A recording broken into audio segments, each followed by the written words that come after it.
Great. Okay, so this is the first patient. This is my first case, and I decided to share this because this is an entity that I did not know that much about, and so I just thought I would share it with you all. So this is a child who was born full term and found to have failure to thrive at 2 months, and her laboratory values were significant for an elevated calcium and a low alkaline phosphatase. So on her initial radiographs at 5 months of age, we can see that the sutures are widened, and she has this copper beaten appearance of the skull, suggesting that there is increased intracranial pressure. In addition, she has fraying of all of her metastases. You can see the fraying and widening and irregularity, rachitic changes in her proximal humeri and throughout. And if you just look at the bones, there's just generalized osteopenia. I'm showing the spine because there's a bone-and-bone appearance of the spine, again indicating osteopenia. So if we look closely at her bones, it's quite significant, the amount of fraying that we see at the metastases. And what's interesting is note this little projection from the distal ulna. So there's an exostosis actually arising from the distal ulna. And if we look at her lower extremities, again we see the fraying, but there's even more than that. There's this little tongue of lucency that is going into the metastasis. And you can see that as well in the tibia. So, okay, her renal ultrasound showed nephrocalcinosis. And so the differential diagnosis for this appearance would be a rickets, the primary and secondary cause, or a differential diagnosis for osteopenia, which in the entity, sometimes you just get generalized changes of osteopenia and bowing of the bones. So the diagnosis in this case was infantile hypophosphatasia. It's a very rare disorder, seen on the order of 1 to 100,000, but it is more common in the Mennonite population in Canada. So it's rare, heterogeneous, and it's actually a result of the defect to the gene, the code for tissue non-specific alkaline phosphatase. And the importance in recognizing this, if you happen to see this rare disorder in your lifetime, is that there is now an enzyme treatment with recombinant tissue non-specific alkaline phosphatase. And so there are multiple types, autosomal recessive or autosomal dominant inheritance patterns, but the most severe forms have overlapping phenotypic characteristics, and those are the prenatal, infantile, and childhood. And this child had childhood. And as in adults, this can sometimes present a very, very mild form with just some early tooth loss and maybe fractures.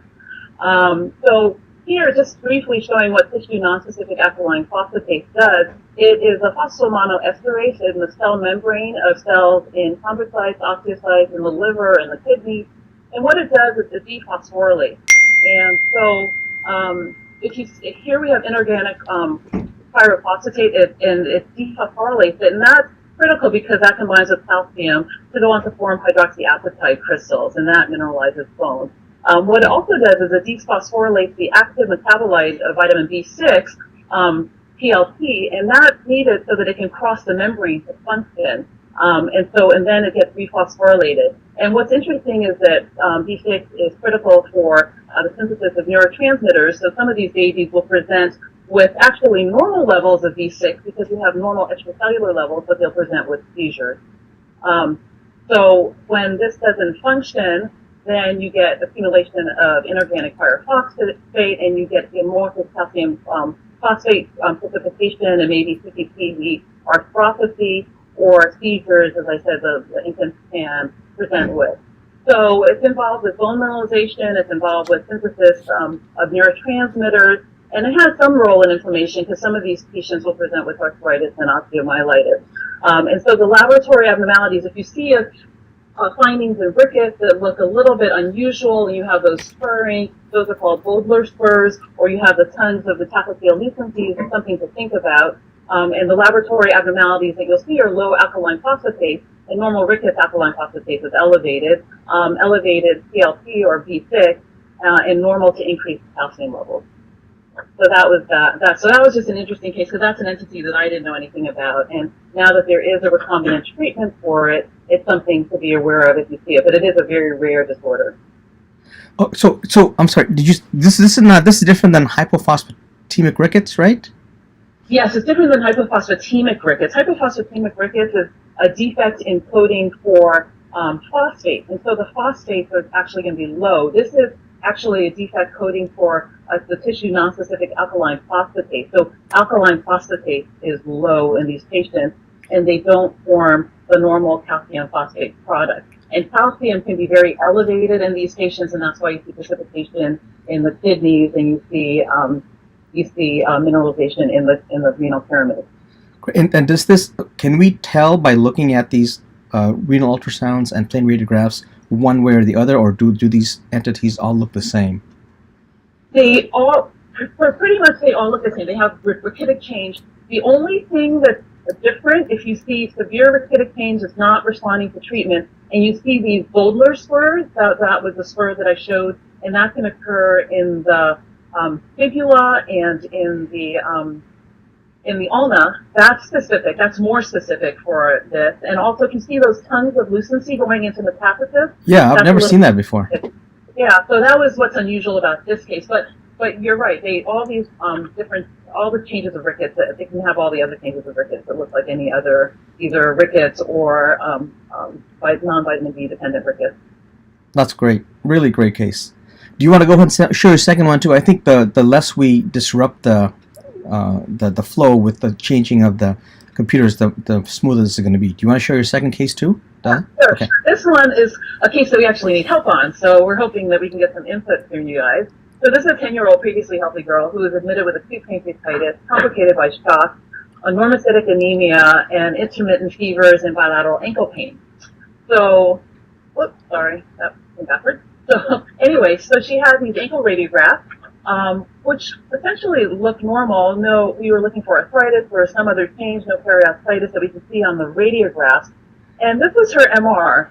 So we have a sagittal T1 and a sagittal PD PAC-STAT, where we see all these foci of increased edema in what we're calling edema in the marrow. There is a little bit of periosteal reaction. We were looking for arthritis. Really, there's no evidence of a joint effusion or inflammatory change in the joint. So got a coronal large field of view stir to see what else was going on in the bones that we could see, and basically this was centered in around the distal tibia. Some patchy changes up above, and then post-gadolinium, again you have the enhancement of these spots or this patchy area of edema, and which is more confluent in the medial malleolus and the lateral malleolus. So she underwent bone marrow biopsy, and that didn't prove to, first of all, her laboratory values, she had increased inflammatory markers. She underwent bone marrow biopsy, and that showed some hemophagocytosis, but that's really nonspecific. But importantly, there was no malignancy, nothing infiltrative, because that's what we're thinking, was some sort of infiltrative pathology. So 5 months later, she was continuing to have some pain, and so she had a MRI done of her pelvis. And you can see that this appearance, this sort of spotted appearance, also is identified in the proximal femur, and it was identified throughout the pelvis if you go posteriorly.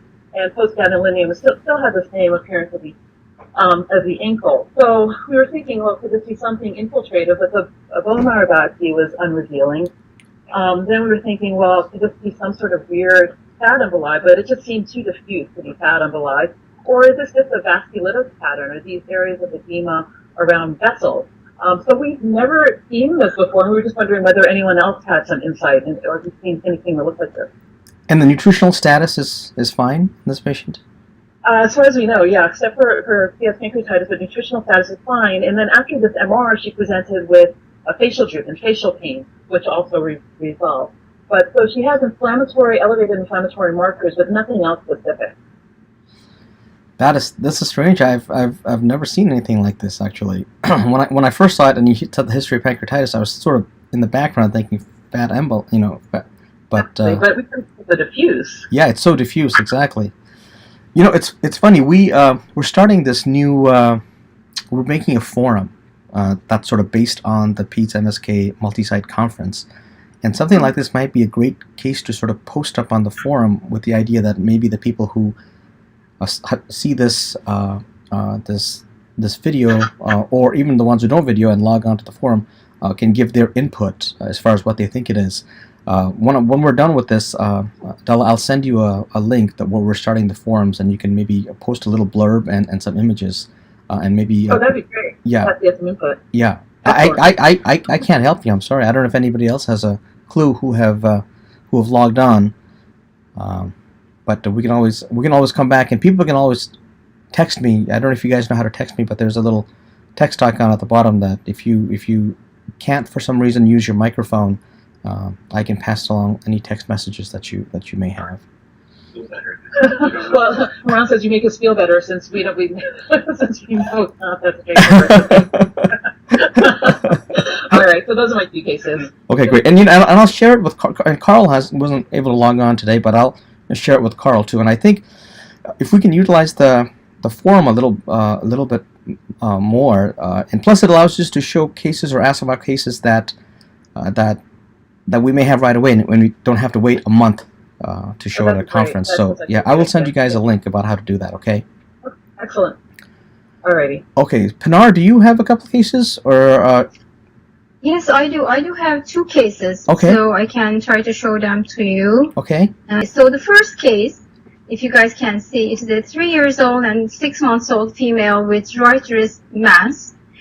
And it was a somewhat hard mass, and it was there for a long time, and they decided to get an MRI before the surgery to see if it was involving nerves and tendons and stuff.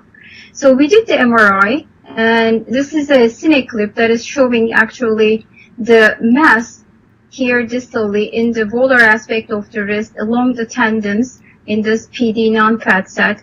And this is with the PD fat set that is extending into the hand, marked with the arrows along the tendons extending to the thumb. So the video is not loading up. I mean, it's loading, but it's very slow. So the cine is not working so well. The refresh rate is no, it's okay. Maybe you can stop on a particular image on the videos and sort of point out the relevant. That's a good idea. I'll do that. So here is the mass is a dark signal intensity on T2. You can see in the volar aspect. And it is quite infiltrative looking. It has lobulated borders here. The main thing is it is T2 dark signal, and it is lobulated and infiltrative. And here I have still images, T2 fat set, T1 fat set, and T1 fat set with GAD. So it is dark on T1 and T2, and it really shows, if anything, minimal enhancement. So based on this appearance, we thought it is probably fibrous hamartoma, and we didn't really come up with much other differential diagnosis. Did you get a gradient sequence at all? I'm curious. Actually, there is no blood products in it. It is not hemorrhagic, and there is no diffusion restriction. It is actually a little bit bright on the diffusion sequence, which I don't have images of it. Okay.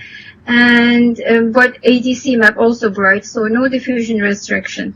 And there are some other additional findings. This patient also had a brain MRI, and brain shows these subcortical tumors. Wow. And also in the kidneys, there are multiple small cysts.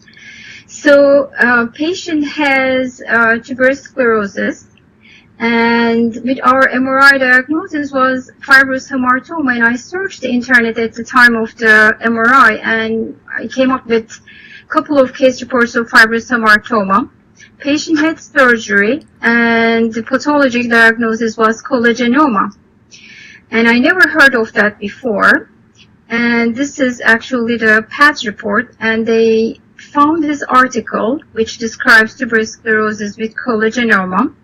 So from this, I went ahead and found this article, and it is in the Journal of Hand Surgery, and they describe a collagenoma, and they say that this is a similar lesion that you can see in the tuberous sclerosis shagreen patches over the skin. And this is so the second case. I couldn't find any other report of it, but it is interesting and unusual, so I decided to share if anybody else comes across with this entity. Wow, that's That's great. So it's similar to fibrous hamartoma. The article is saying. It is actually no. It is saying it is different than fibrous hamartoma. It is not fibrous. It has some fibrous components, but it is actually made of collagen, which is not exactly a fibrous hamartoma. They are different apparently. And fibrous hamartoma has a different pathological findings. This is more of composed of just more collagen than fibers. And so how would we expect the MR to look differently? Would it be darker on the fibrous hamartoma than the collagen? I don't think so. I think they probably MRI appearance is quite similar, but just to be aware of the entity looks very similar to fibrous tissue on the MR. And collagenoma, does that happen more frequently in kids who have tuberous sclerosis? Yes, apparently. Interesting. Yeah, I have not known that before. And the second cases that I'm going to show is actually, I'm not quite sure, I haven't seen one before and I couldn't find any anything similar to it in the literature. Okay. So it's a 14 years old male who is post-AVN of his right hip, and he referred for an MRI to look for impingement and labral pathology. So this is his x-ray, and he had a post-AVN changes on the right side, and really nothing much otherwise that you can comment on. And this is the stir sequence, and there is this a little bit interesting looking tissue around the right hip, and again you see the changes of previous AVN. And moving on, okay, this is a T1 weighted sequence, and you can see this capsule is bulging, and there is this increased fat tissue underneath, and here all around. And I'm going to show, of course, this was a movie clip, I have to stop it and show some individual images. So here you can see this increased fat in the capsule, underneath the capsule. And here on the fat sat sequence, that is actually pushing the synovium down. So it is intracapsular but extrasynovial tissue. And he has other findings, impingement and labral pathology, but the main reason that I was showing this is this really excessively increased fat in the capsule, which I'm not sure if you have seen something like this before. I don't think I have.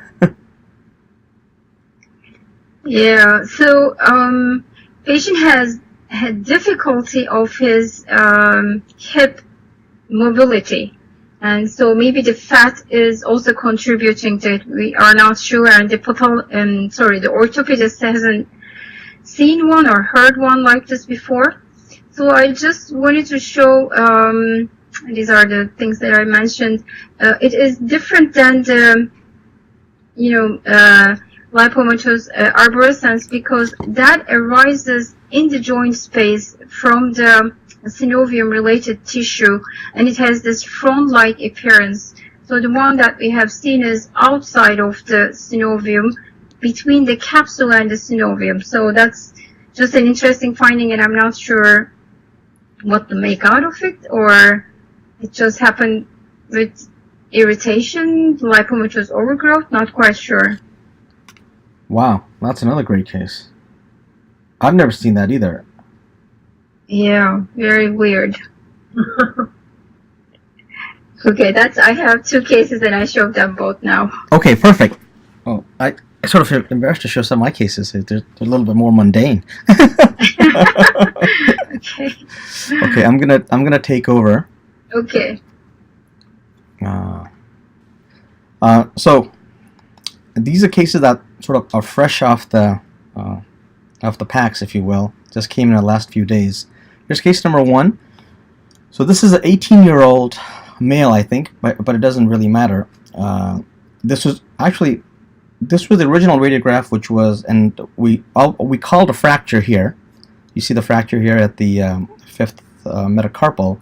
But what we didn't fail to mention was the underlying problem with the bone. If you look, there's a lot of sort of tiny dots throughout the marrow and the cortex, involving both the carpal bones, distal radius, ulna, and diffusely involving all of the rays.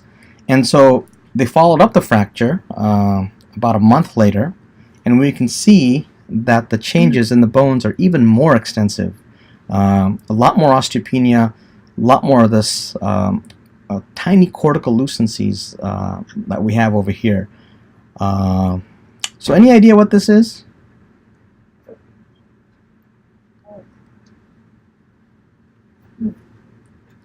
Yeah, so we scratched our heads, and then we sort of looked back in the medical records and stuff, and so this person has renal osteodystrophy with very, very high elevated levels of parathyroid hormone. So we're seeing, so this is right here is a big brown tumor, and all these are little tiny brown tumors. And if we look very, very closely, we can actually see. Let me go back to the original and see if that makes any. It's really hard. It's kind of hard to appreciate, but if you look at the sort of the radial aspect of this cortex, it looks a little bit more eaten out and a little bit more concave than the ulnar aspect.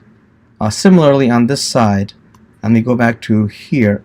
We can sort of over here. It's a little bit more of a concavity here than it is on the ulnar side, which is one of the signs that people talk about when you have hyperparathyroidism causing these erosive changes. So that's a good place to look right over here. It happens around the knees also, but this is a good place. But that's sort of a subtle finding compared to all the other areas of basically osteopenia and all the cortex being eaten away by hyperparathyroidism. It's been a while since I've seen a case this severe. Oh, it's a great case. Isn't that cool? Yes, great That's case. a really cool case. Yeah, you never think of Brown's tumor as being, so tiny and diffuse. Yeah. So that's a really good case. Yeah, I think it like this, and then the fracture was probably pathologic because there really wasn't a lot of trauma, and I wonder if there may be even a little fracture over here. Looks a little buckled, and you'd be lucency going through right over here. So that was my first case. Case number 2. Did she get other X-rays? Sorry, Mahesh. Yeah. Did she get other X-rays of other extremities? No, this was the she came in with hand pain, and we called a fracture, and she was from some outside, she was visiting from somewhere else, and for the month, and then when we called back to the other hospitals, they checked. Oh yeah, they go, she's got renal disease, so nobody really knew it. She sort of came in through the ER. Are you finding that with CR and DR, the detail is not as good as the old-fashioned X-rays?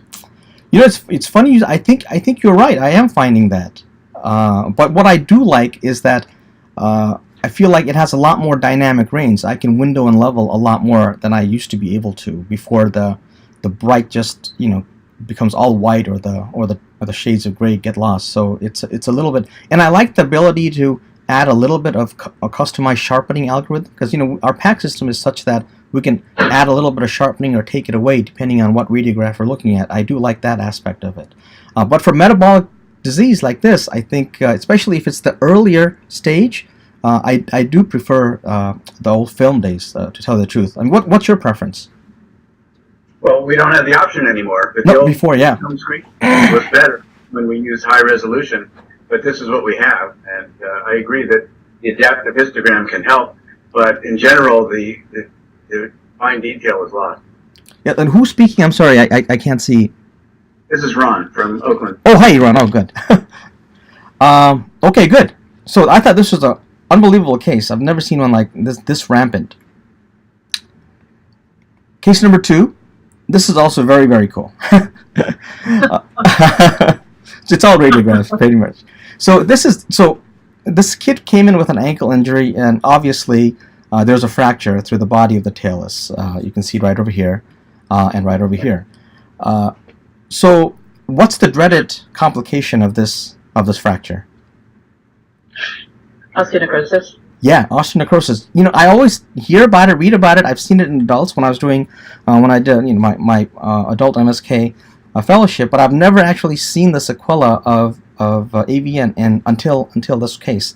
So this is the same child 2 months later. Wow. Look at this extensive avascular necrosis. In fact, it's caused, I think, a inflammatory reaction. AVN can cause, because it's an irritant, such that now it's got a big joint effusion, and there's actually some erosive changes that have actually, I think, developed in this area of necrosis. And I don't think of this degree of displacement or of separation of the fracture fragments as having a high incidence of AVN. And I sort of went back and looked at some literature, and it's true. Just a little brief illustration from HAR 2003. There are basically 3 arteries that supply the talus, and they come basically from the anterior tibial, perforating branches of the peroneal artery, and the posterior tibial. And depending on how severe that fracture is and how much displacement you have or dislocation, there's a correlation between just one vessel being injured, 2 vessels being injured, or all 3 being injured. And because the more displacement and the more dislocation there is, that there's a higher likelihood of more than 1 or even all 3 vessels being injured, and then that leads to avascular necrosis of the talar dome. So this is type 1. I think this is what we had, where we just have a nice simple fracture with some displacement here between the neck and the body, and the incidence of AVN is supposed to be very, very low, just at most maybe 15%, at least back in 2005, as opposed to a Hawkings classification. These are the Hawkings classifications. Type 2, where you have the fracture and you have some degree of subluxation or dislocation at the subtalar joint. And type 3, you've got basically separation of the body of your talus and basically you're looking at dislocation at the tibiotalar and subtalar joint. And the worst type 4, is where it's the neck and the distal portion being completely dislocated from the talonavicular and the distal aspect of your tibiocalcaneus. So this is, unfortunately, this child, although only had what I would categorize as a Hawkings type 1, did go on to form avascular necrosis. What was it? I mean, that's such a hard bone to fracture. What was the mechanism of injury? It was actually, I don't know the mechanism of injury, what it was. I didn't really, again, this one came to the ER and the history was fall and ankle pain. I don't know whether this was sort of a jumping injury. If I was jumping, I expected more to be a, flattening of the calcaneus, where the volar angle was abnormal. I don't know what the exact mechanism of injury was. I'll try to go and find that out and report back to you. But it's very, very strange that Hawkings type 1 ended up having it. But there is 15% incidence. Unfortunately, this kid fell into one of the 15%. Do you guys see many of these complications in kids? No, we don't. I don't think we've seen one. I don't think I've seen one. Yeah, this is probably my second case. The first case I saw was like 8 years ago, and there was a complete dislocation. It was like a type 3, Hawkings type 3. But I don't think of this as a condition that happens very commonly in kids. Yeah. This is an example of you don't want to be a good case. Yeah, right. Okay, cool. So that was my second, and I'll show you one more case here, which I think is more of a little bit of an eye test. And again, this came in last week through our ER. So limp was the history. I have a frontal pelvis and a frog leg lateral pelvis. I'm not going to say anything. Does anybody see anything? It looks like there's asymmetry of the femoral head. Yeah, also the left acetabulum. Right. Is abnormal. You don't see the border. There is something, a mass maybe in it. Right, so like that's issue. Good. Yeah, good. That's what I almost missed this case. I'm like, looks fine. And the first thing I noticed was what you guys said was a little bit of asymmetry in the degree of, I guess, ossification or brightness density in the femoral heads. And then the more I looked, like, where's the issue? It's completely gone over here. So this kid, and here's a zoomed up view. Again, I don't see the border at all.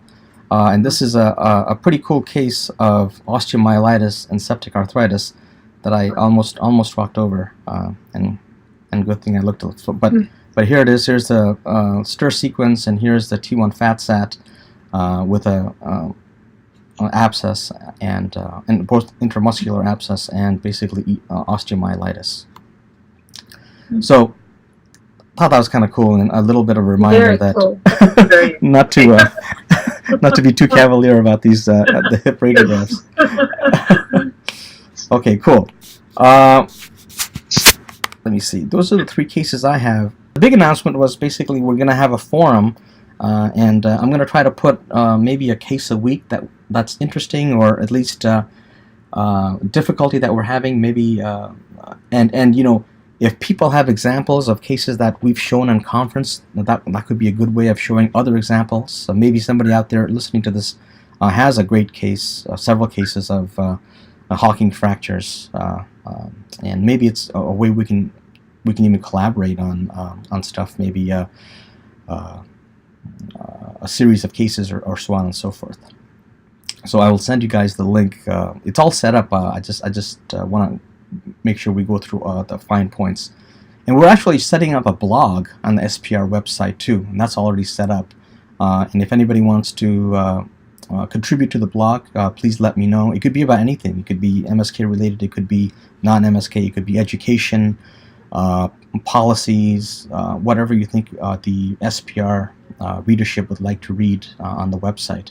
I'm part of the web committee, and those are the 2 things that we've started, with the eventual idea that we'll have several forums based on disciplines. You know, maybe there's a fetal one, maybe a cardiac. So I think it'll be a good way to share. The important thing is to participate, so the impetus is still there and it doesn't sort of die away because nobody's interested. Okay. Excellent. Thank you, Mahesh. Oh, my gosh. All right. Have a great one, guys. Thank you for participating.